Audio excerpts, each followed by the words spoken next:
ہمارا پڑوسی پانی کو ہتھیار بنا کر ہمیں بنجر کرنا چاہتا ہے۔ موسمیاتی تبدیلی ہماری فوڈ سیکیورٹی کے لیے خطرہ ہے۔ وفاقی وزیر منصوبہ بندی احسن اقبال کا پاکستان گورننس فورم 2026 کے افتتاحی سیشن سے خطاب۔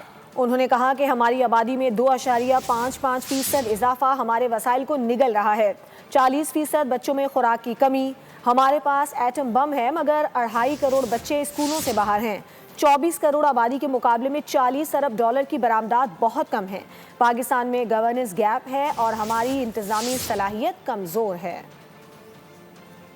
سایہ ملک ہمیں واٹر کو ویپن کے طور پہ استعمال کر کے بھی نقصان پہنچانے کی سازشیں کر رہا ہے۔ ہمارا یہ بھی چیلنج ہے کہ ہم اپنے مستقبل کی آبی اور خوراک کی سیکیورٹی کو کلائمیٹ چینج کے خطرے کے پیش نظر کس طریقے سے بروئے کار لاتے ہیں۔ ہمارے ملک کے اندر آبادی 2.55%، 2.55% is the population growth rate۔ ہماری 40% نسل جسمانی طور پہ لاغر اور ذہنی طور پہ کند ہے۔